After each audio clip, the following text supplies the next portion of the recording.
Bonjour, comme je le disais précédemment dans les anciennes vidéos que vous pouvez voir d'ailleurs, les cartes divinatoires de la magie blanche. Troisième carte pour ce tirage général de la semaine, la sirène, qui fait partie de la carte événement. Événement où là on nous parle d'attirance, de fascination, fascination magnétique, appel irrésistible, idée, élan positif. Les chiffres associés à cette carte sont le 12 et le 32.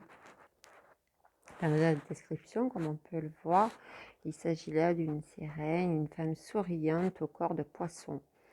La caractérisation et la signification des cartes événements, comme je le disais précédemment, associent l'action à quelque chose qui doit s'accomplir pour que les événements puissent suivre leur cours. Il s'agit normalement d'annonces, de nouvelles, d'événements exceptionnels ou éclatants, de rencontres avec des personnes qui, bien que n'étant pas les protagonistes de l'événement, influencent les actions du consultant ou permettent que les faits suivent leur juste cours. Le symbole sous-entendu dans cette carte est l'attirance, une attirance très forte qui découle de la rencontre de deux personnes sans que soit nécessairement présent le lien sexuel, mais plutôt un lien de peu d'importance. Le tournant, la solution d'un événement ou d'un problème naîtra donc de la rencontre avec quelqu'un qui, au niveau physique ou intellectuel, exerce sur le consultant une fascination magnétique, un appel irrésistible.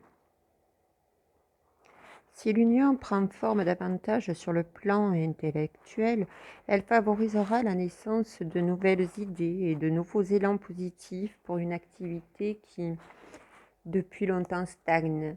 Une union basée davantage sur l'attirance physique est destinée à modifier profondément la vie du consultant en offrant de nouvelles solutions et un nouvel équilibre lui permettant de mettre fin à de vieilles histoires ou à des relations et de connaître d'autres horizons et d'autres personnes.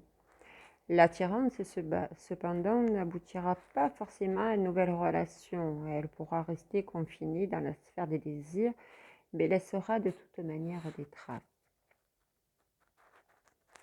Pour en venir à l'utilisation dans les pratiques de la magie blanche, cette carte est utilisée pour faciliter de nouvelles relations intellectuelles ou physiques et pour favoriser des rencontres avec des personnes considérées, pour quelque raison que ce soit, particulièrement charmantes et susceptibles d'apporter une solution à des problèmes particuliers.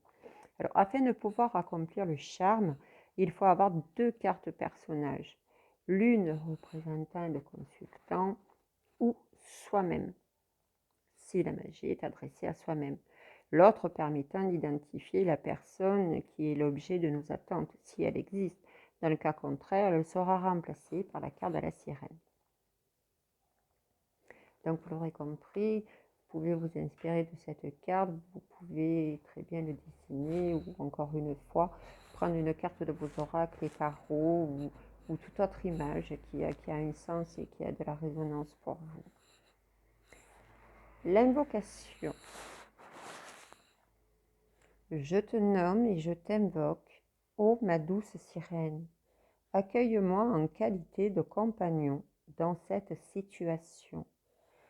Aide-moi à résoudre les troubles, atténue mes besoins et la soif de mon âme. Je te demande de m'écouter et de faire en sorte que ta volonté corresponde à la mienne, dans un lien semblable à l'éternité qui nous entoure. L'invocation à réciter une seule fois à voix haute en regardant la carte et encore une fois en plaçant la carte de la personne que vous souhaitez, désirez attirer à vous. Et à savoir, c'est que dans les pratiques de la magie blanche visant à influencer ses propres comportements et les comportements d'autrui, les cartes personnages ont une importance fondamentale.